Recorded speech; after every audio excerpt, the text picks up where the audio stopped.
Hello hi good afternoon everybody, this is Chitlangan. आप सबका स्वागत है कॉर्पोरेट फाइनेंस के ब्रांड न्यू लेक्चर में। हम लोग आज अपना आईसीडीआर रेगुलेशंस का पूरा रिवीजन करने वाले हैं, स्टार्टिंग से एंड तक एकदम क्विक रिवीजन करके अपने देखते हैं कि अपने क्या क्या पढ़े थे एंड क्या क्या इंपॉर्टेंट चीज अपने को याद रखनी है। ठीक है, स्टार्ट करते हैं आईसीडीआर से। आईसीडीआर का full form SEBI issue of capital and disclosure requirements regulations 2018, right. चलिए, अब आईसीडीआर अगर आप लॉ के हिसाब से देखो तो आईसीडीआर कुछ 9-10 चीजों पे अप्लाई करता है, बट हमारे सिलेबस में आईसीडीआर 5 चीजों से हम लोग को पढ़ना है।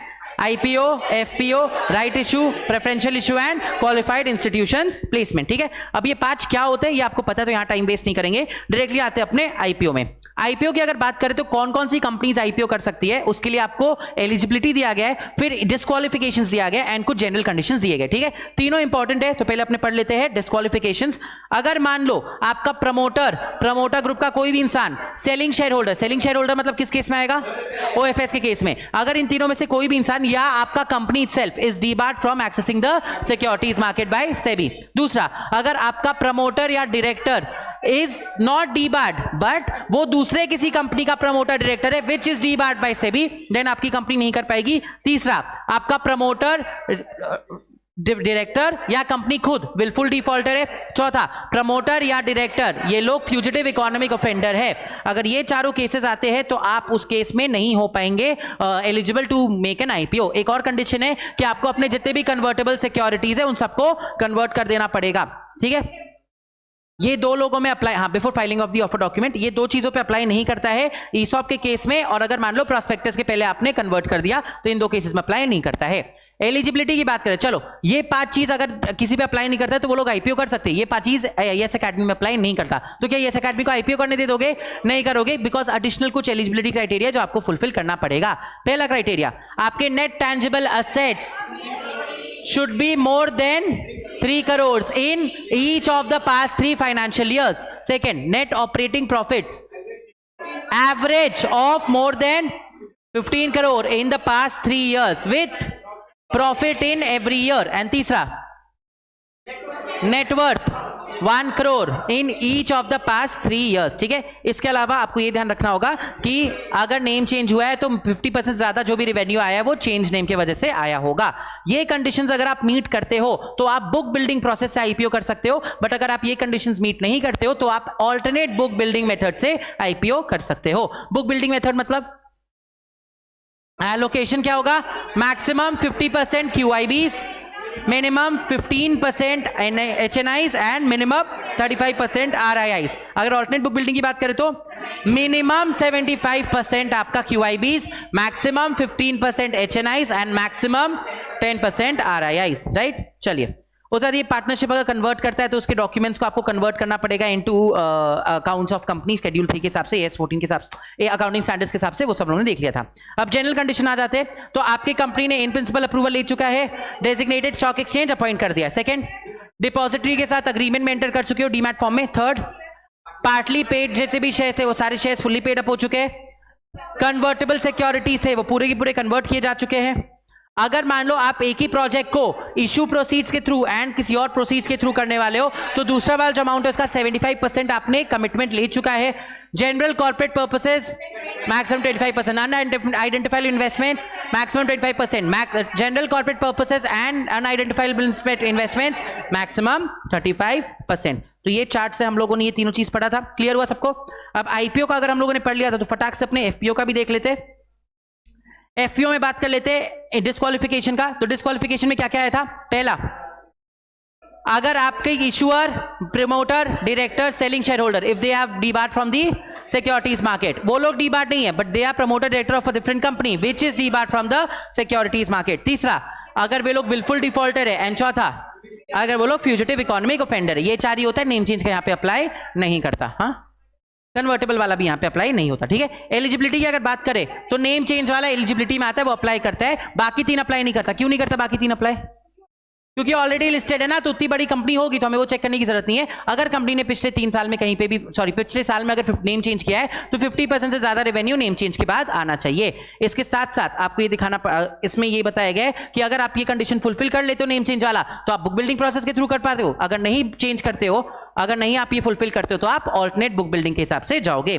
General conditions, in principle approval, designated stock exchange, depository के साथ डीमैट फॉर्म का agreement, fully paid up shares, firm arrangements अगर आपने कहीं और से भी किया हुआ है 75% का, and last general corporate purposes and unidentifiable investment, same रहता है, ठीक है। चलिए अब इसके बाद हम लोगों ने जब एलिजिबिलिटी देख ली दोनों की, तो हम लोग देखते हैं ऑफर फॉर सेल का जो एडिशनल कंडीशंस होता है। What is offer for cell?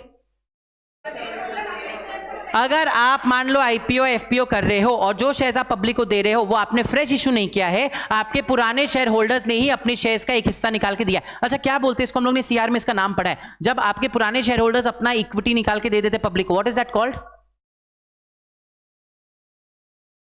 Offer for cell बोलते हैं, but what type of a corporate restructuring tool is it? हम लोग ने बहुत सारे टूल्स ऑफ कॉर्पोरेट रिस्ट्रक्चरिंग पढ़ा है सीआर में।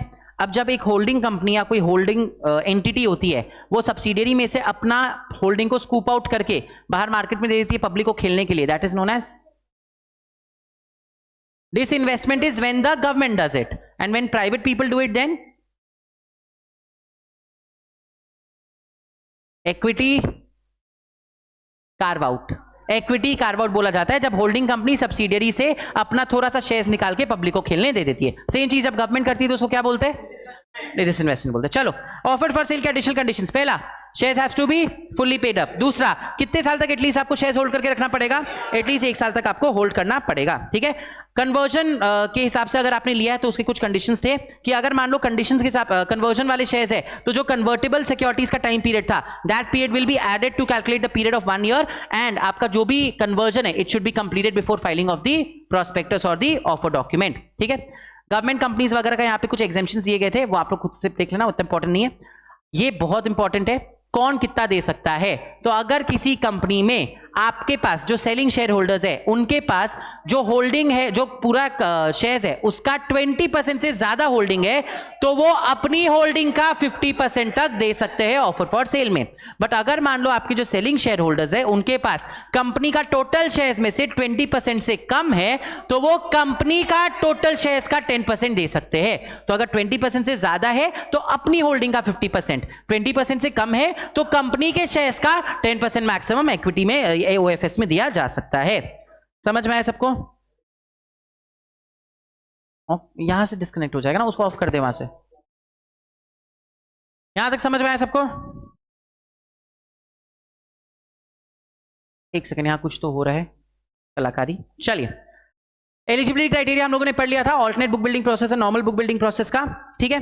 अब इसके बाद आ जाओ इशू ऑफ वारंट्स। वारंट्स का मैक्सिमम टेन्योर 18 मंथ्स का हो सकता है। वारंट में अगर आप इशू कर रहे हो तो आपको तुरंत के तुरंत कितना पैसा मंगाना पड़ेगा? मिनिमम 25%। अगर फॉर्मूला के हिसाब से तो फॉर्मूला को कौन से प्राइस पे लगाते हो? फ्लोर प्राइस पे लगाते हो। फॉर्मूला को फ्लोर प्राइस पे लगाते हो और 25% आपको तब के तब लेना पड़ेगा। बचा हुआ आगे जब भी आपका कन्वर्जन डेट होगा उसके 3 महीने के अंदर आ जाना चाहिए, नहीं आया तो फोरफीट हो जाएगा, ठीक है। चलिए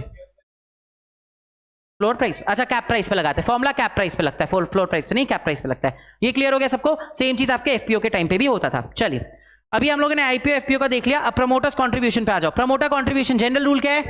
20%। कब आ जाना चाहिए? किसके एक दिन पहले? इशू ओपनिंग के एक दिन पहले। अच्छा ऐसा हो सकता है प्रमोटर ने पहले से पैसा दे रखा है, कंपनी को दे रखा है, तो कंपनी को कौन सा स्टेटमेंट देना पड़ेगा? कैश फ्लो स्टेटमेंट दिखाना पड़ेगा कि आपने वो पैसा कहां पे यूज किया है। प्रमोटर 20% नहीं ला पा रही है, उसकी जगह कौन ला सकता है? हेल्पर्स ला सकते हैं। कौन कौन है वो helpers? AIF, FVCI, scheduled commercial banks, public financial institutions and insurance companies. ये लोग मैक्सिमम कितना ला सकते हैं? मैक्सिमम 10% ला सकते हैं। उसके बाद हम लोगों ने एक चार्ट के थ्रू पढ़ा था आपका अलग अलग केसेस। अब अगर मान लो आईपीओ इक्विटी शेयर्स का हो रहा है तो प्रमोटर्स कंट्रीब्यूशन किस फॉर्म में आएगा? इक्विटी शेयर्स के फॉर्म में ही आएगा। अगर आईपीओ हो रहा है कन्वर्टेबल सिक्योरिटीज में जिसमें प्राइस प्री डिटरमिन्ड है, पहले से अपने को प्राइस पता है, तो इन दैट केस किस फॉर्म में आ सकता है? या तो इक्विटी शेयर के फॉर्म में आ सकता है या फिर कन्वर्टेबल सिक्योरिटीज के फॉर्म में आ सकता है। अगर मान लो आपके सिक्योरिटीज जो है जिसका इश्यू हो रहा है उसका प्राइस प्री डिटरमिन्ड नहीं है, तो in that case convertible securities के फॉर्म में आएगा विद अंडरटेकिंग कि हम इसको डेफिनेटली कन्वर्ट करवाएंगे ही into equity shares.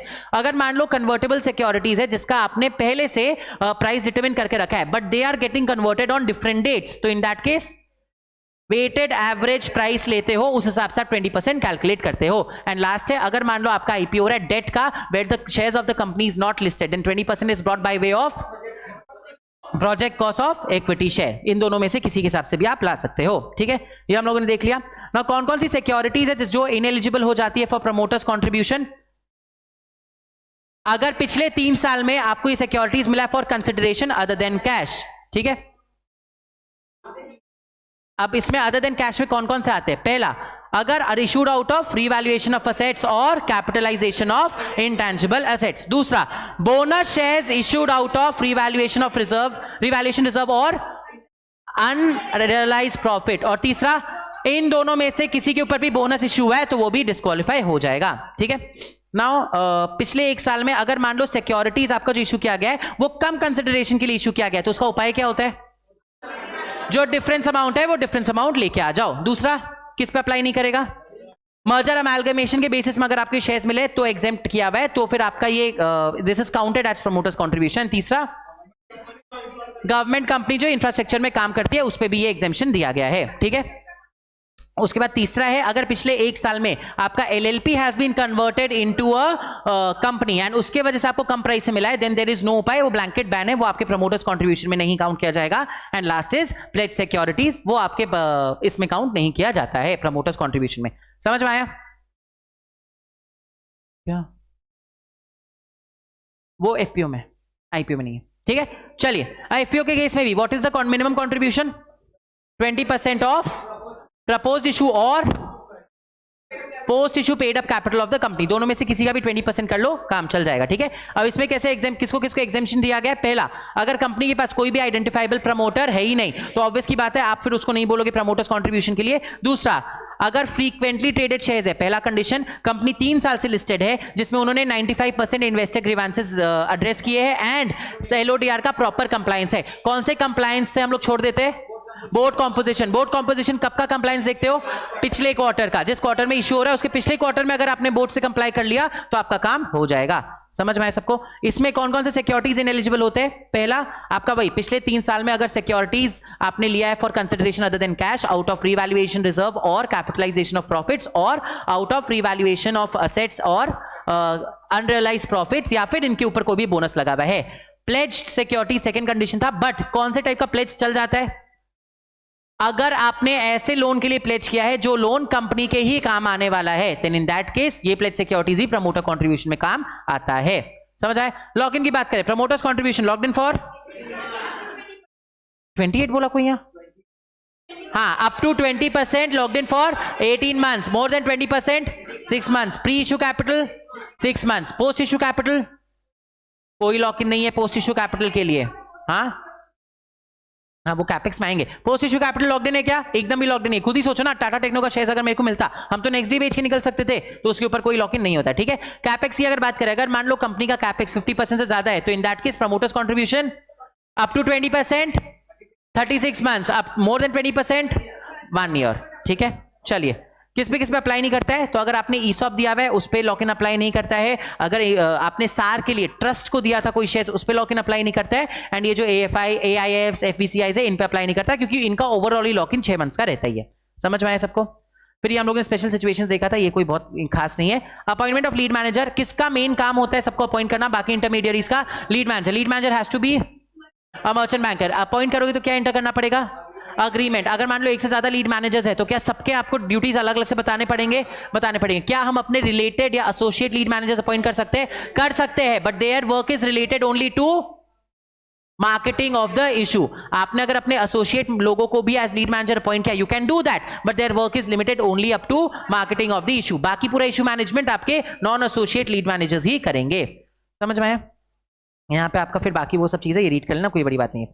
Offer document की बात करो। चलो, ऑफर डॉक्यूमेंट में जो भी इन्फॉर्मेशन होता है it has to be true and adequate and कोई भी मिसलीडिंग इन्फॉर्मेशन नहीं होना चाहिए। किसकी रिस्पॉन्सिबिलिटी ये चेक करना?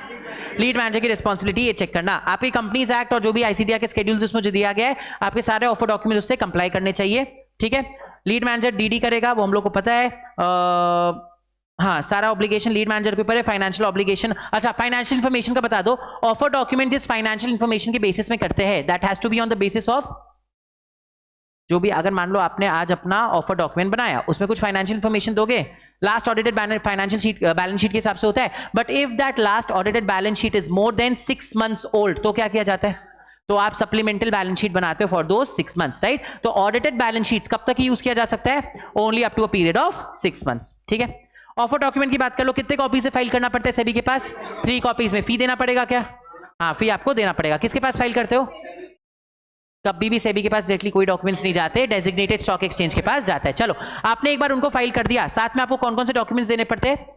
एक डीडी सर्टिफिकेट जो आपका लीड मैनेजर देता है, एक डीडी सर्टिफिकेट जो आपका सीएस वगैरह देता है, एंड अग्रीमेंट आपको दे, इसके ये तीनों को करना पड़ता है। अगर कन्वर्टेबल सिक्योरिटीज है तो और किसका सर्टिफिकेट लगेगा?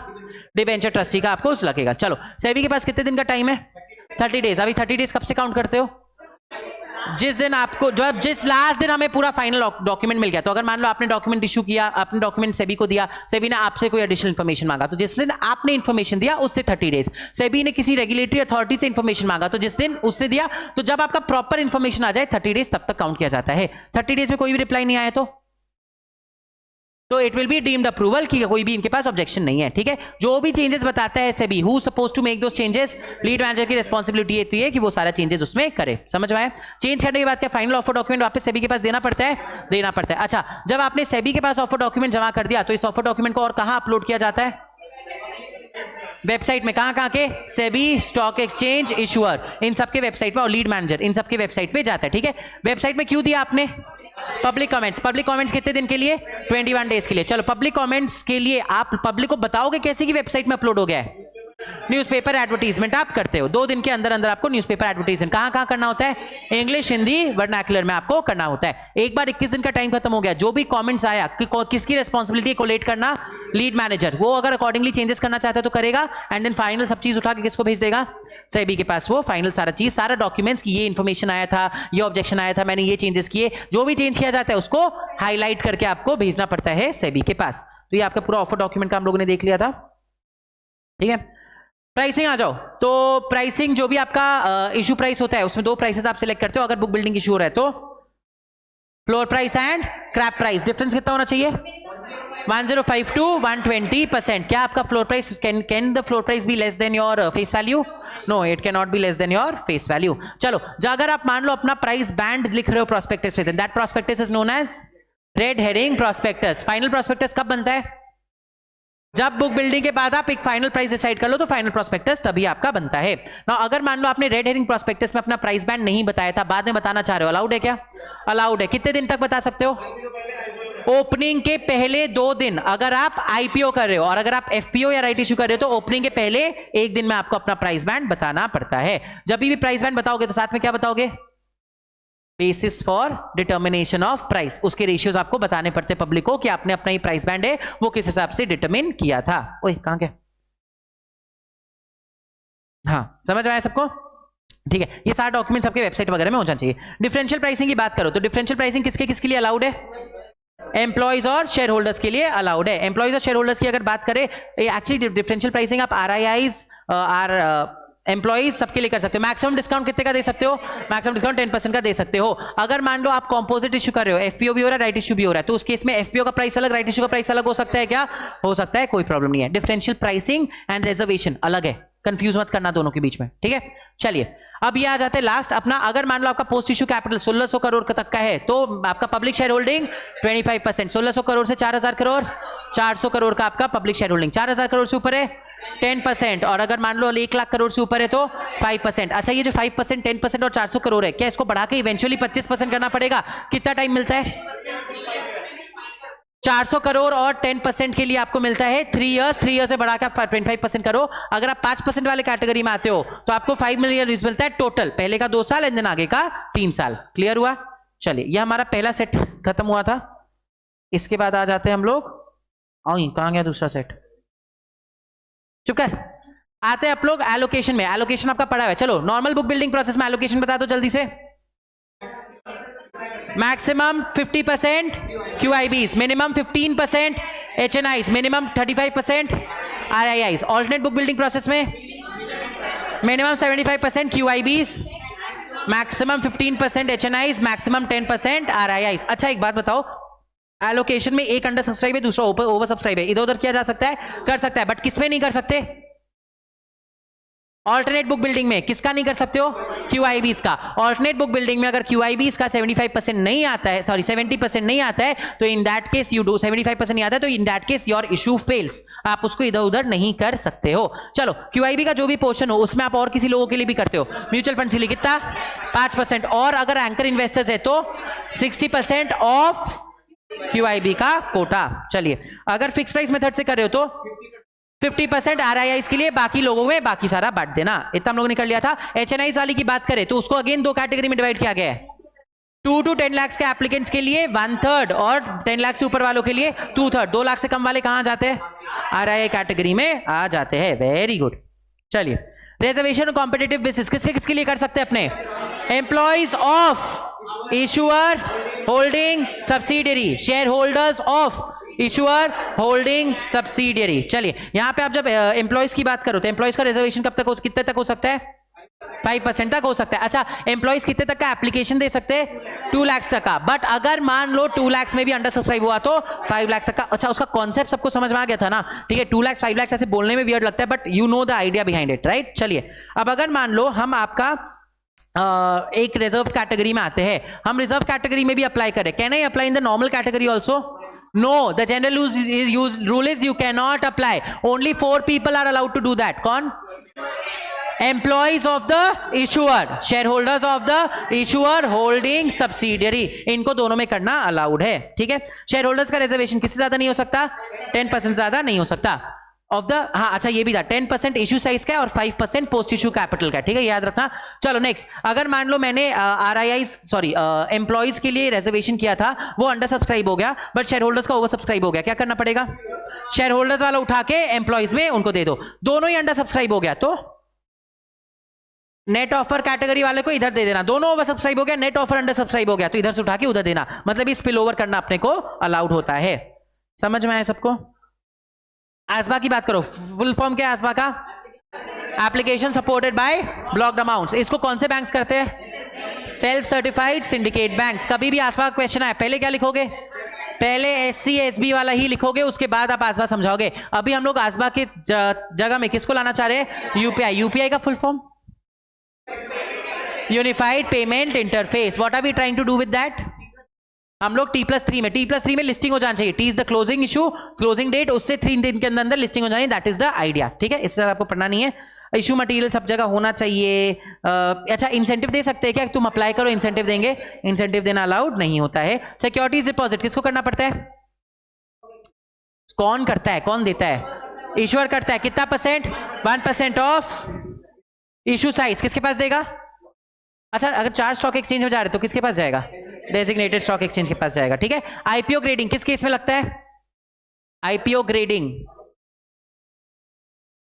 मॉनिटरिंग एजेंसी का बात नहीं करें, हम आईपीओ ग्रेडिंग का बात करें कि आपका आईपीओ कितना सक्सेसफुल होना है, कितना स्टेबल है, किस केस में लगता है? आईपीओ ग्रेडिंग लगता है ओनली मतलब कंपनी कर सकती है only by a registered credit rating agency. ठीक है, तो क्रेडिट रेटिंग एजेंसी से आप अपना आईपीओ ग्रेडिंग ले सकते हो। देयर इज नो कंपल्शन की लेना ही होता है। पहली बार सुन रहे हो? तो कभी भी लग सकता है। That was the answer. हाँ कभी भी लग सकता है। ठीक है, ऐसा कोई कंपल्शन नहीं है आईपीओ ग्रेडिंग का, जैसे मॉनिटरिंग एजेंसी का कंपल्शन है, इसका कोई कंपल्शन नहीं होता है। इशूअर मे और may not take IPO grading, but अगर ले रहे हो तो किससे लेना पड़ेगा? क्रेडिट रेटिंग एजेंसी से आपको लेना पड़ेगा। चलो आ जाओ इधर। अंडर राइटिंग केस में किस कौन कौन अपॉइंट हो सकता है as underwriters? Merchant bankers and stock brokers. किसको बनाना ही पड़ेगा अंडर राइटर? लीड मैनेजर को बनाना ही पड़ेगा। जब भी अंडर राइटर बनाओगे क्या करना पड़ेगा? अग्रीमेंट में एंटर करना पड़ेगा। अग्रीमेंट में स्पेसिफाई करके रखोगे किसका क्या ऑब्लिगेशन है। मिनिमम कितना अंडर राइटिंग हो जाना चाहिए? 90% ऑफ द इशू साइज होना चाहिए। अगर मान लो सिंडिकेट मेंबर्स ने गड़बड़ कर दी, who is ultimately responsible? Your lead manager is ultimately responsible. आपका मान लो इशू कंप्लीट हो गया, आपको पता चला अंडर राइटर ऑब्लिगेशन अब आने वाला है। कैसे पता चलेगा अंडर राइटर को कि उसका ऑब्लिगेशन आने वाला है? कौन इन्फॉर्म करेगा? लीड मैनेजर उनको इन्फॉर्म करेगा bye way of a notice. Monitoring agency, ये याद होगा, बता दो कब लगना पड़ता है? Issue size is more then 100 crore. किसको बनाते हो? Excluding OFS. किसको बनाते हो? Credit rating agency. क्या काम होता है? इशू प्रोसीड्स है और उस हिसाब से देखना कब तक काम चलेगा। 100% इशू प्रोसीड्स। क्या करना है उनको? रिपोर्ट बनाना है। कब कब? क्वार्टरली। किसको दोगे? बोर्ड को। बोर्ड क्या करेगा? कमेंट्स देगा और क्या करेगा? डिसेमिनेट। कब तक? 45 days from end of quarter. Very good, very good, very good. चलिए पब्लिक कम्युनिकेशन हटा दो. इशू रिलेटेड एडवर्टीजमेंट, पूरे इशू में हम लोग 4 एडवर्टीजमेंट करते हैं. कौन कौन सा? 5 करते हैं. पहले ड्राफ्ट ऑफर डॉक्यूमेंट अपलोड हो गया उसका, फिर प्रोस्पेक्टस फाइल हो गया उसका, फिर ओपनिंग, फिर क्लोजिंग, फिर पोस्ट इशू अलॉटमेंट. ठीक है. क्या चीज का एडवर्टीजमेंट नहीं किया जा सकता है? कि इशू कितना सब्सक्राइब हो रहा है, कैसे हो रहा है, उसका एडवर्टीजमेंट नहीं किया जा सकता. एडवर्टीजमेंट नहीं कर सकते, इंफॉर्मेशन दे सकते हैं क्या? इंफॉर्मेशन डिसेमिनेट करना अलाउड है. चलिए ओपनिंग और क्लोजिंग के बीच में कितने दिन का गैप होना चाहिए मिनिमम? हाँ 3 to 10 डेज का आपका इशू पीरियड हो सकता है. जनरली लोग कितने का रखते हैं? 3 डेज का. मान लो अगर स्ट्राइक वाइक हो गया तो क्या करना पड़ेगा? एक्सटेंड. और कौन से केस में एक्सटेंड करते हो? वो हो गया स्ट्राइक वाइक में फोर्स मेजोर आ गया.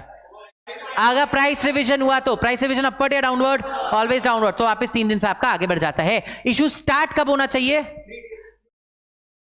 मतलब मैक्सिमम कब तक स्टार्ट कर सकते हो? रेड हेरिंग प्रोस्पेक्टस अगर है तो 12 मंथ्स, शेल्फ प्रोस्पेक्टस है तो 3 मंथ्स के अंदर. Very good. चलिए मिनिमम सब्सक्रिप्शन कितना होना चाहिए? 90% होना चाहिए. अगर नंबर्स के हिसाब से देखें तो 1000 है. Very good. Period of subscription ये हम लोगों ने देख लिया था. चलिए एप्लीकेशन अलॉटमेंट जब भी करोगे. अच्छा एप्लीकेशन किस हिसाब से किया जाता है? लॉट साइज के हिसाब से. लॉट साइज कितना होना चाहिए? 10,000 से 15,000 तक. एक RIA मैक्सिमम कितना एप्लीकेशन कर सकता है? 2 लाख का एप्लीकेशन कर सकता है. अब अलॉटमेंट की अगर बात करें तो किसी को भी अलॉट करे तो मिनिमम कितना अलॉट करना पड़ेगा? 1 लॉट करना ही पड़ेगा. अगर मान लो आपने सबको 1-1 लॉट अलॉट कर दिया, फिर कुछ शेयर्स बचे तो इन दैट केस बचे हुए शेयर्स प्रो रेटा बेसिस में. बट मान लो अगर आप 1-1 लॉट सबको अलॉट करने जाए और ओवर अलॉटमेंट हो जाए तो इन दैट केस क्या करोगे? कुछ लोगों को आप दोगे एंड कुछ लोगों को आप पूरा का पूरा रिजेक्ट करोगे. बट 1 लॉट से नीचे किसी को भी शेयर्स नहीं दिए जाएंगे. मान लो राउंडिंग ऑफ के केस में अगर अपने को कुछ करना पड़े तो इन दैट केस एक्स्ट्रा कितना किया जा सकता है? 1% ऑफ द एलोकेटेड शेयर्स आप कर सकते हो. ठीक है. कॉल्स की बात करें, अगर आप कॉल से पैसा मंगवाना चाह रहे हो तो कितने साल के अंदर मंगवा लेना है? 12 मंथ्स के अंदर मंगवा लेना है. स्टार्टिंग में एप्लीकेशन के टाइम 25% मंगवाओगे ही मंगवाओगे. मॉनिटरिंग एजेंसी है तो ये 12 महीने का जो टाइम पीरियड है वो आपका नहीं एग्जिस्ट करता है. चलो ये हो गया. अलॉटमेंट हम लोगों ने देख लिया था. मिनिमम बिट साइज हो गया. ठीक है. 2 लाख 5 लाख देख लिया था. रिफंड कितने दिन के अंदर हो जाना चाहिए? 4 डेज के अंदर रिफंड हो जाना चाहिए. नहीं हुआ तो interest at the rate of 15% per annum आपको पे करना पड़ेगा. ठीक है. पोस्ट इश्यू एडवर्टीजमेंट ये सब चीज. पोस्ट इश्यू एडवर्टीजमेंट कितने दिन के अंदर? 10 डेज फ्रॉम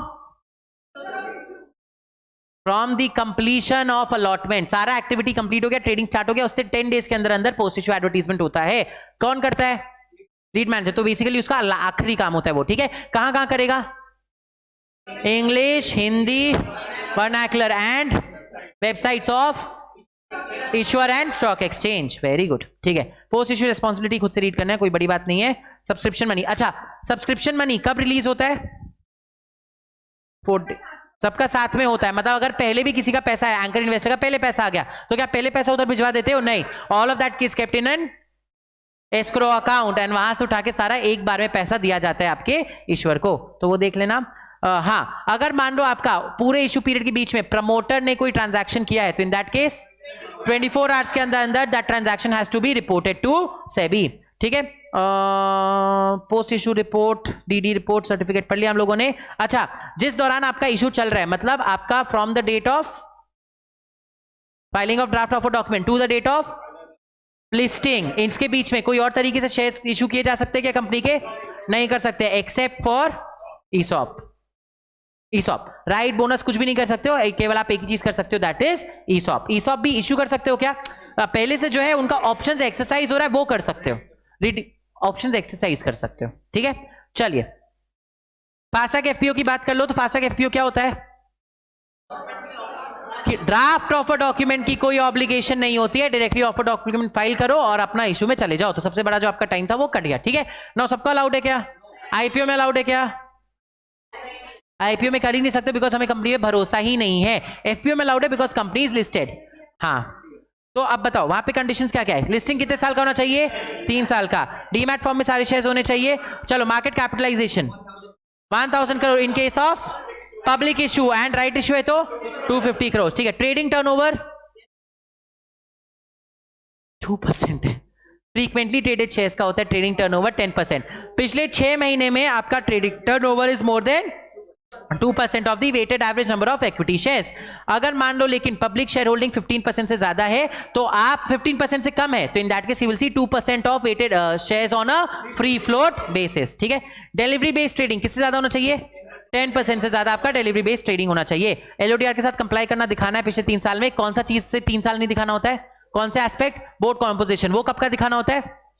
पिछले क्वार्टर का। ठीक है। चलिए, इन्वेस्टर कंप्लेंट्स कितना परसेंट रिड्रेस हो चुका है? 95%। शो कॉज नोटिस आया है तो कर सकते हो, लेकिन आपको डिस्क्लोजर देना पड़ेगा, because show cause notice is just tell us why we should not proceed against you, right? Innocent until proven guilty, याद रखना। तो अभी केवल शो कॉज नोटिस आया है, बस डिस्क्लोज कर दो, that will not stop you from an FPO. ठीक है। वायलेशंस नहीं है आपके, डिसिप्लिनरी मेजर्स नहीं लिए गए, कॉन्फ्लिक्ट ऑफ इंटरेस्ट नहीं है, ऑडिट क्वालिफिकेशन। ठीक है, चलो ये हो गया। एग्जिट अपॉर्चुनिटी जल्दी से बता दो, एग्जिट अपॉर्चुनिटी कब देना पड़ता है? अगर आप ऑब्जेक्ट चेंज करने की सोच रहे हो, उसमें 2 कंडीशन है। पहला, 10% से ज्यादा लोगों ने डिसेंट किया है। कौन से 10%? प्रेजेंट एंड वोटिंग, उन लोगों ने अगेंस्ट वोट किया है। एंड दूसरा, 75% से ज्यादा अमाउंट ऐसा है जो आपने अभी यूज, मतलब 25% ज्यादा अमाउंट है जो आपने यूज नहीं किया है, 75% से कम अमाउंट आपने यूज कर रखा है, तो डिसेंटिंग शेयर होल्डर्स को आपको एग्जिट अपॉर्चुनिटी देनी पड़ेगी। एग्जिट अपॉर्चुनिटी दे रहे हो तो प्राइसिंग हम सेट करेंगे, देंगे। प्राइसिंग क्या होता है? पहला, पिछले 52 वीक्स का volume weighted average price paid by the promoter और कंट्रोलर, जो शेयर होल्डर्स इन कंट्रोल है, उन दोनों ने पिछले 52 वीक्स में शेयर्स एक्वायर करने के लिए क्या प्राइस दी है, उसका वॉल्यूम वेटेड एवरेज प्राइस। दूसरा, highest price paid by the share holder और controller in the past 26 weeks. And तीसरा, volume weighted average market price in the past 60 trading days. ये किस केस में अपने देखते हैं? Frequently traded shares. अगर नॉन फ्रीक्वेंटली ट्रेडेड शेयर्स है तो आप वैल्यूअर्स को बुला के वैल्यूएशन कराते हो। ठीक है। उसके बाद हाँ, अब जब भी आप डिसेंडिंग शेयर होल्डर्स के लिए एग्जिट अपॉर्चुनिटी की बात करोगे तो आप उन्हें एक एक्सप्लेनेटरी स्टेटमेंट दोगे नोटिस के साथ, उसमें आपको लिख के देना पड़ेगा कि इसमें अगर 10% ज्यादा लोग डिसेंड करते हैं तो हम आपको एग्जिट अपॉर्चुनिटी वगैरह देने वाले हैं। फिर आप एक लिस्ट देते हो शेयर होल्डर्स को, स्टॉक एक्सचेंज को, फिर आप एग्जिट अपॉर्चुनिटी का पूरा करते हो, मर्चेंट बैंकर अपॉइंट करते हो, दैट इज सिंपल। चलिए, प्रमोटर नहीं है तो, अगर कंपनी में प्रमोटर ही नहीं है या फिर कोई शेयर होल्डर्स इन कंट्रोल ही नहीं है तो in that case exit opportunity का काम आता ही नहीं है। ठीक है। अगर मान लो एग्जिट अपॉर्चुनिटी देने के बाद आपका maximum non public share holding वाला क्लॉज चला जाता है, मतलब आपका मिनिमम 25% से नीचे चला जाता है, तो क्या करोगे? विद 12 मंथ्स उसको वापस आपको ऊपर लाना पड़ेगा, तभी आप उसको नॉर्मल बोल सकते हो। चलो next, IPO by SMEs. Condition, post issue capital 10 crore से ज्यादा होना चाहिए, तब आप कहां लिस्ट हो सकते हो? एसएमई बोर्ड में। 10 से 25% है तो 10 से 25 करोड़ है तो ऑप्शन है एसएमई, नहीं तो मेन बोर्ड। 25 करोड़ से ऊपर है तो मेन बोर्ड में ही कंपलसरी करना पड़ता है। क्या यहाँ पे ड्राफ्ट ऑफ डॉक्यूमेंट का केस होता है? एसएमई में नहीं होता है। ठीक है। डीडी सर्टिफिकेट लाना पड़ता है लीड मैनेजर से। 100% आपको अंडरराइट करवाना पड़ेगा अपने इसको। मिनिमम मार्केट मेकिंग 3 साल के लिए आपको करना पड़ता है। मिनिमम एप्लीकेशन साइज 1 लाख, और अगर आपको लॉट साइज भी 1 लाख होता है, और अगर मन किया तो आप आगे जाके मेन बोर्ड में आ सकते हो अगर आपने अपना प्रॉपर एलिजिबिलिटी क्राइटेरिया फुलफिल कर लिया तो। आईजीपी की बात करें तो किन के लिए बनाया गया? स्टार्टअप जो किस में है? टेक्नोलॉजी में या इनोवेशन में, उसमें उनके लिए आईजीपी बनाया गया है। उनमें क्या कंडीशन है? पहला, 25% of post issue paid up capital should be held by, at least 25% should be held by QIBs. ठीक है। या फिर any other people as specified by SEBI. Listing IPO के साथ भी कर सकते हो या विदाउट पब्लिक इशू भी आप लिस्टिंग कर सकते हो। Minimum offer size 10 crore, minimum application size 2 lakhs, minimum bid size, trading size 2 lakhs ही रहेगा, and number of allottees minimum 50। Very good. फिर ये डॉक्यूमेंटेशन था, और इसी के साथ हमारा आईपीओ एफपीओ यहीं पे खत्म होता है। 2 मिनट का ब्रेक लो, फिर अपने राइट्स इशू का रिवीजन कर लेंगे। हाँ, 2 मिनट काफी है ब्रेक के लिए। क्या बोला? तो बोला 2 मिनट मतलब 5 सुने हम।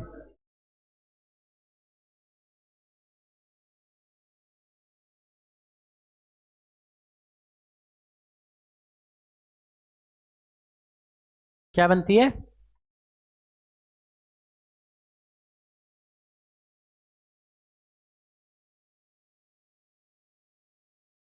कहां पे? ओके, वील सी।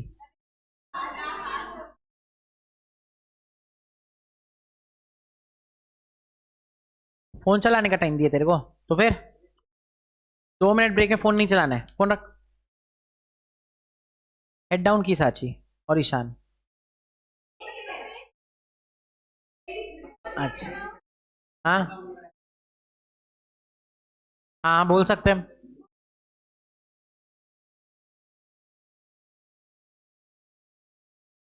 क्या? कोई नहीं, सब जाओगे एक बार में। कहाँ जाना है 4 बजे? हाँ आई है 15 दिन के बाद, ज्यादा मुंह चला रही है, देखो इसको। हाँ यही चुप है बेचारा।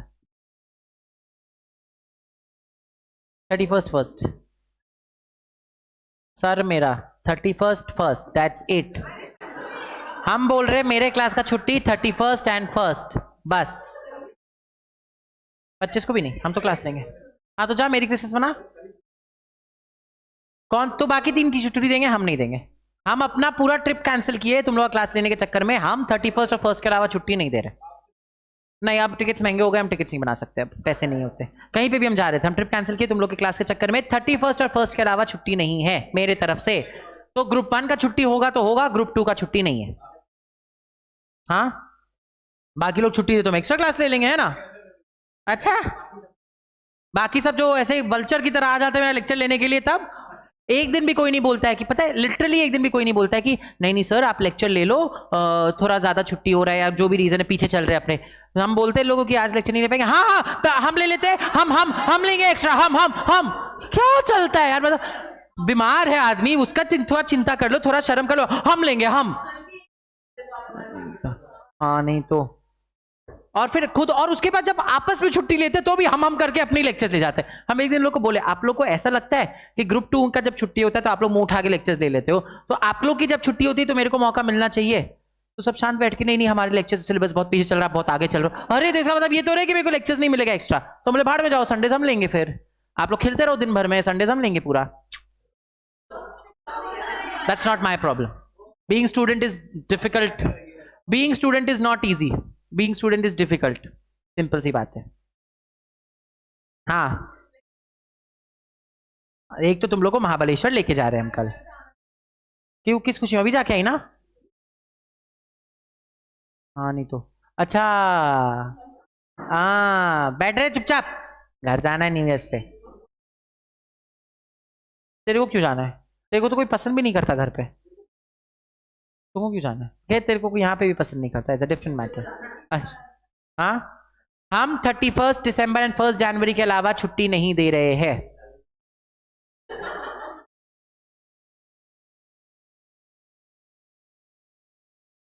कहाँ जा रहा है? अभी हम बोले जा सकता है। हाँ टाइम टेबल दिखा तब जाना अलाउड है, अभी नहीं, बाद में। अच्छा इधर क्या, अच्छे से पढ़ लिख, ये बोल रहा था क्या? सब ठीक है। क्या लिखा? भगौड़ा?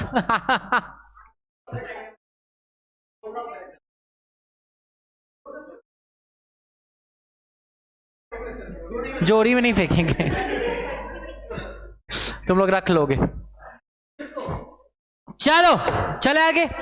अभी आईपीएफ पे खत्म हो गया, अब राइट इशू रिवाइज कर लेते हैं, फटाक से आ जाओ। राइट इशू की एलिजिबिलिटी बता दो। अच्छा राइट इशू होता क्या है? एक कंपनी है, इशूअर है जो लिस्टेड है, वो अपने कंपनी के शेयर्स का इशू कर रही है to existing shareholders, that is known as a right issue. कौन कौन लोग राइट इशू नहीं कर सकते? पहला, अगर इशूअर उसके प्रमोटर या director are debarred from SEBI. Second, they are not debarred but they कोई और कंपनी के प्रमोटर डायरेक्टर है, दैट इज डीबार्ड। एंड तीसरा, फ्यूजिटिव इकोनॉमिक ऑफेंडर है आपके promoter and director. Wilful defaulter वाला भी है लेकिन वो नीचे, अगर विलफुल डिफॉल्टर है तो प्रमोटर्स लोग अपने राइट्स को रिनाउंस नहीं कर सकते, उनको 100% राइट्स आपस में कर सकते हैं। प्रमोटर ग्रुप के बाहर उनके राइट्स नहीं जाएंगे, उन्हें वो राइट्स एक्सरसाइज करना ही पड़ेगा। कंडीशन बता दो। पहले, in principle approval, designated stock exchange, partly paid up shares नहीं कर सकते हो, फुल्ली पेड अप होने चाहिए। 75% identifiable means general corporate purposes 25%, unidentifiable investments 25%, दोनों मिलाओगे तो 35%। विलफुल डिफॉल्टर वाला हम लोगों ने देख लिया था, बहुत ही चिंती सा है। ठीक है चलिए, रिकॉर्ड डेट। रिकॉर्ड डेट कब होता है? किस लिए इंपॉर्टेंट है? प्राइसिंग के लिए इंपॉर्टेंट है, बट कब होता है? जिस दिन आपके बोर्ड ऑफ डायरेक्टर्स का मीटिंग होता है उससे 30 दिन पहले। अच्छा यहां नहीं दिया गया बट ठीक है, चलो रिकॉर्ड डेट छोड़ो। रिकॉर्ड डेट इंपॉर्टेंट है प्राइसिंग पर्सपेक्टिव से। अगर आपने एक बार रिकॉर्ड डेट अनाउंस कर दिया तो आप अपने राइट इश्यू को विड्रॉ नहीं कर सकते हो। अगर किया तो अगले 12 महीने में आप कोई भी नया तरह का शेयर्स इश्यू नहीं कर सकते हो, एक्सेप्ट वारंट को कन्वर्ट करो, नहीं तो ईसॉप। ठीक है, चलिए लीड मैनेजर अपॉइंट करना पड़ेगा। कौन होगा lead manager? Merchant banker. Draft letter of offer file करते हो सेबी के पास। सेबी के पास 30 डेज का टाइम है, वो सब चीज हम लोग को पता है। उसका न्यूज़पेपर में डालते हो, पब्लिक कमेंट्स मंगाते हो, सब चीज सेम रहता है आपका। प्राइसिंग में यहां पे दिया गया है किस हिसाब से प्राइसिंग किया जाता है राइट इश्यू का? इश्यूअर करता है। डिटरमिन कौन करता है? डिटरमिन भी इश्यूअर लीड मैनेजर साथ में करते हैं। कोई ऐसा क्राइटेरिया नहीं दिया गया कि इतना में प्राइसिंग आपका मिनिमम होना ही चाहिए। रिजर्वेशन किसके लिए करके रखना पड़ेगा? कंपल्सरली कन्वर्टेबल डिबेंचर्स के लिए रिजर्व करके रखना पड़ता है। क्यों? बिकॉज वो भी तो आपके आगे जाके इक्विटी शेयर होल्डर्स ही होने वाले हैं। तो अगर कोई भी कंपनी राइट इश्यू कर रही है, आपको एग्जांपल दिए थे ना, घर पे मिठाई रखा था आप नीचे छोड़ने गए, तो कंपल्सरली कन्वर्टेबल डिबेंचर्स का आपको रिजर्वेशन करके रखना पड़ता है। लेकिन क्या आप उन्हें शेयर अभी कभी अलॉट कर दोगे? नहीं, उन्हें राइट कब मिलेगा? At the time of conversion. अच्छा, जो राइट एंटाइटलमेंट्स लोगों के अकाउंट में जाता है वो भी अभी जाएगा क्या? वो भी उसी समय ही उनके जाएगा जब उनका कन्वर्जन हो चुका होगा। एम्प्लॉयज के लिए रिजर्वेशन कर सकते हो मैक्सिमम 2 लाख रुपीस तक का। अगर अंडर सब्सक्रिप्शन हुआ एम्प्लॉय में तो 5 लाख का आप कर सकते हो। जब भी एप्लीकेशन दोगे साथ में क्या दोगे? Abridged letter of offer. इसका मतलब क्या होता है? शॉर्ट फॉर्म में होता है। लेटर ऑफ ऑफर वगैरह 100 जगह होगा, लोगों को निकालना होगा तो निकाल सकते हैं। राइट एंटाइटलमेंट जो होता है, डीमैट राइट एंटाइटलमेंट, वो किसके पहले पहुंच जाना चाहिए? सबके डीमैट अकाउंट में कब जाता है? ओपनिंग इशू के एक दिन पहले, तभी ना इशू में वो लोग एक्सरसाइज करेंगे। तो जिस दिन आपका इशू ओपन हो रहा है उससे एटलीस्ट एक दिन पहले सारे शेयर होल्डर्स के डीमैट अकाउंट में राइट एंटाइटलमेंट्स चले जाना चाहिए। ठीक है, एंड जब भी राइट इशू करोगे it has to be done in demat form. अच्छा, राइट एंटाइटलमेंट की अगर बात करें तो राइट एंटाइटलमेंट क्या फिजिकल शेयर होल्डर्स को दिया जा सकता है? नहीं, ये केवल डीमैट शेयर होल्डर्स को ही दिया जा सकता है। इसके लिए आप लोग एक अलग से नंबर लेते हो, उसको क्या बोला जाता है? ISIN। अलग से इनके लिए ISIN लिया जाता है। ये डीमैट अकाउंट में जब आप देते हो तो can this B traded? The right entitlements can be traded. ठीक है, अगर मान लो मेरे पास फिजिकल फॉर्म्स है तो मेरे को राइट एंटाइटलमेंट कैसे मिलेगा? मेरे को अपने डीमैट अकाउंट का इंफॉर्मेशन देना पड़ेगा। कब तक दे सकते हैं इंफॉर्मेशन? क्लोजिंग के 2 दिन पहले तक हम अपना इंफॉर्मेशन दे सकते हैं। क्यों 2 दिन पहले? नेक्स्ट डे फिर मेरा क्रेडिट होगा और उसके बाद हम उसको एक्सरसाइज कर सकेंगे। राइट। हाँ, और आदि का जो ट्रेडिंग है, ट्रेडिंग मैक्सिमम कब तक हो सकता है? क्लोजिंग के 4 दिन पहले तक। तो क्लोजिंग के 2 दिन पहले तक आप अपना डीमैट अकाउंट का इंफॉर्मेशन दे सकते हो और क्लोजिंग के 4 दिन पहले तक आप उस पर ट्रेड कर सकते हो। उसके बाद ट्रेडिंग भी अलाउड नहीं होता है। भूल गए सब? Very good. हाँ, रिनाउंस कर सकते हो। रिनाउंस कैसे कर रहे हैं? हम किसी और को दे दे रहे हैं ना, तो वो ट्रेड कर दिया, हो गया। ठीक है, चल समझ आए। इशू रिलेटेड एडवर्टीजमेंट, ओपनिंग के 2 दिन पहले आपको इशू का एडवर्टीजमेंट देना पड़ेगा। उसमें सारा इंफॉर्मेशन दोगे। उसमें आप लोगों को ये बताओगे कि अगर तुम्हारे पास फॉर्म नहीं आया तो तुम कैसे एप्लीकेशन दे सकते हो? प्लेन पेपर में। लेकिन प्लेन पेपर और एप्लीकेशन फॉर्म दोनों आ गया तो दोनों का दोनों रिजेक्ट हो जाएगा। अगर मान लो आपके पास एप्लीकेशन फॉर्म नहीं आया तो आप प्लेन पेपर में कर सकते हो, लेकिन आपको याद रखना पड़ेगा कि दोनों में करोगे तो दोनों रिजेक्ट हो जाएगा। अच्छा, plain paper application can not B renounce, it can never be renounce. Renounce के लिए आपको प्रॉपर एप्लीकेशन फॉर्म होना पड़ेगा। समझ में आए सबको? सब्सक्रिप्शन पीरियड कितने से कितने दिन तक? 7 to 30 डेज तक आपका सब्सक्रिप्शन पीरियड रहता है। प्रोसीजर अपने देख लेना। ऑथराइज शेयर कैपिटल देखो, बोर्ड मीटिंग कराओ, उसका नोटिस भेजो पहले, फिर बोर्ड मीटिंग कराओ, स्टॉक एक्सचेंज को बताओ, बोर्ड मीटिंग में अलग अलग रेजोल्यूशंस पास करो। यहाँ पे जनरल मीटिंग कराना कंपलसरी है क्या? नहीं होता। कब कराना पड़ेगा? जब ऑथराइज शेयर कैपिटल बढ़ाना होगा तभी, अदरवाइज राइट इश्यू के लिए शेयर होल्डर्स का स्पेशल रेजोल्यूशन नहीं लगता है। समझ में आया? फिर आप सभी को पास ड्राफ्ट लेटर ऑफ ऑफर देते हो, लेटर ऑफ ऑफर देते हो, फिर वो सबके पास भेजते हो, फिर आप अपना ऑफर पीरियड खोल के रखते हो, लोगों का आता है, फिर उनका कंप्लीट कर देते हो, वापस बोर्ड मीटिंग करके अलॉट कर देते हो, राइट इशू खत्म हो जाता है। समझ में आया? जनरल ऑब्लिगेशन से आप लोग देख लेना, ये हम नहीं पढ़ाने वाले। क्लियर हुआ सबको? डॉक्यूमेंटेशन भी खुद से देख लेना, ये भी हम नहीं पढ़ाने वाले। क्लियर हुआ राइट इशू सबको? लास्ट सेगमेंट में आते हैं प्रेफरेंशियल इशू एंड QIPs। चलो, What are preferential issues? जब कंपनी प्राइवेट प्लेसमेंट बेसिस में कुछ सिलेक्ट इशू अलॉटीज को शेयर्स देती है तो उसको बोला जाता है प्रेफरेंशियल इशू। कौन से 5 चीज बाय डेफिनेशन ही नहीं आते? ESOP, ESPS, sweat equity, DRs and foreign securities, ये बाय डेफिनेशन ही नहीं आते हैं। बट इसके अलावा भी चैप्टर 5 की एप्लीकेबिलिटी हम लोगों ने बहुत सारे लोगों पे नहीं लगाई है। वो लोग कौन कौन है? Conversion of debt into equity, दूसरा एमएनए के केस में शेयर्स मिल रहे, तीसरा क्यूआईपीस, चौथा रेजोल्यूशन प्लान अंडर आईबीसी, उसमें कौन सा अप्लाई करेगा? केवल लॉक इन अप्लाई करेगा। नेक्स्ट, डीआरटी ने ऑर्डर पास किया था, उस वजह से आप शेयर इशू कर रहे हो, उसमें क्या क्या अप्लाई नहीं करेगा? Lock in and pricing apply नहीं करेगा, बाकी पूरा अप्लाई करता है। अगर एससी एसटी के अंदर रिलैक्सेशन लियो तो क्या अप्लाई नहीं करेगा? प्राइसिंग अप्लाई नहीं करेगा, ओनली इफ प्रॉपर डिस्क्लोजर्स दिए गए हैं। Mutual fund, insurance companies, public financial institutions and banks, इनके ऊपर एलिजिबिलिटी क्राइटेरिया अप्लाई नहीं करेगा। मतलब अगर मान लो कंपनी एलिजिबल नहीं भी थी प्रेफरेंशियल करने के लिए तो भी इन लोगों को कर सकती है, ठीक है। नेक्स्ट, अगर डेट रिस्ट्रक्चरिंग कर रहे हो आरबीआई गाइडलाइंस के अंदर तो नहीं करेगा, प्रोवाइडेड देयर 5 कंडीशंस। पहला, कन्वर्जन प्राइस किसके हिसाब से? इंडिपेंडेंट वैल्यूअर्स 2 के हिसाब से। तीसरा, 1 ईयर का लॉक इन में क्या काउंट करोगे? कन्वर्टेबल वाला period. And last, companies act आपने कंप्लाई किया है। ये एरिया शांत क्यों इतना है? वो तीनों नमूने क्यों नहीं देखा? अच्छा, कहां बोल रहा? हमको तो नहीं दिख रहा। बोल तो रहा बीच बीच में, इधर ये लोग बोल रहा है, ये 4 बोल रही है। चलो ठीक है, चलो कंडीशंस बता दो। फुल्ली पेड अप होने चाहिए, स्पेशल रेजोल्यूशन पास करवाना पड़ेगा प्रेफरेंशियल इशू के केस में, डीमैट फॉर्म में होने चाहिए, इन प्रिंसिपल अप्रूवल लेना पड़ेगा, जो भी अलॉटीज है उनके पैन लेने पड़ेंगे, अगर कंपनी है तो कंपनी का आपको पैन लेना पड़ेगा, ठीक है। कौन कौन से इश्यूअर्स एलिजिबल नहीं होते हैं? पहला, अगर मान लो किसी इंसान ने भी पिछले 90 डेज में इस कंपनी के शेयर्स बेचे हैं या खरीदे हैं तो आप उनको प्रेफरेंशियल इशू नहीं कर सकते हो। कौन एक्सेप्टेड है? प्रमोटर्स आपस में खेल रहे, कोई प्रॉब्लम नहीं है। बट अगर मान लो प्रमोटर्स ने वॉरेंट्स को टाइम पे नहीं एक्सरसाइज किया एंड वो फोरफीट हो गया है तो इन दैट केस 12 महीने तक या 1 ईयर तक उनको आप कोई भी तरह का प्रेफरेंशियल इशू नहीं कर सकते हो। दूसरा, promoter director is a fugitive economic offender. And तीसरा, कोई भी ड्यूज बाकी नहीं है सेबी, स्टॉक एक्सचेंज या डिपॉजिटरी के पास। रेलेवेंट डेट कौन सा होता है?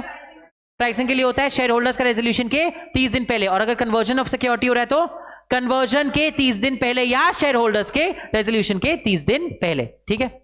हाँ, अगर मान लो आपका रेलेवेंट डेट एक वीकेंड या हॉलीडे हो जाता है तो which will be the relevant date? उसके एक दिन पहले आपका रेलेवेंट डेट आ जाता है। हाँ, आईबीसी हुआ तो एनसीएलटी ने जिस दिन आपका सीआईआरपी का रेजोल्यूशन प्लान अप्रूव किया that is the relevant date, ठीक है। चलिए उसके बाद हम लोग ये देख लेते हैं कि क्या बोलते हैं डिस्क्लोजर, क्या क्या देना होता है, डिस्क्लोजर्स देख लेना, ठीक है। अलॉटमेंट कितने दिन के अंदर होना चाहिए? स्पेशल रेजोल्यूशन के 15 दिन के अंदर अंदर। अगर मान लो एसएसटी का ओपन ऑफर का ऑब्लिगेशन है तो ओपन ऑफर कंप्लीट होने के बाद 15 दिन के अंदर अंदर। मान लो 15 दिन के अंदर अंदर नहीं हुआ तो फिर प्रेस स्पेशल रेजोल्यूशन लेना पड़ेगा एंड सारा चीज will be counted as per the new special resolution. Pricing की बात करो, अगर फ्रीक्वेंटली ट्रेडेड शेयर्स है, shares is listed more than 90 days, volume weighted average price of past 90 days, volume weighted average price of past 10 days and articles of association, इन तीनों के हिसाब से whichever is higher. 90 days से कम है तो जितने के लिए भी ये लिस्टेड है उतने दिन का volume weighted average price, IPO price, 10 days का price and articles of association का प्राइस। अगर आगे जाके 90 डेज का एवरेज निकालोगे एंड वो ज्यादा होता है तो उतना पैसा आपको डिफरेंस मंगाना पड़ेगा। अगर मान लो क्यूआईबीस को कर रहे हो तो क्यूआईबीस 5 से ज्यादा नहीं, मतलब अगर 5 से ज्यादा क्यूआईबीस को आप नहीं को कर रहे हो तो इन दैट केस 10 डेज का वॉल्यूम वेटेड एवरेज प्राइस, ठीक है। चलिए इनफ्रीक्वेंटली ट्रेडेड शेयर्स के लिए वैल्यूअर्स को बुलाते हो, उनके हिसाब से करते हो। एडजस्टमेंट करना पड़ता है तो क्या क्या चीज का एडजस्टमेंट हुआ है वो अपने कर सकते हैं।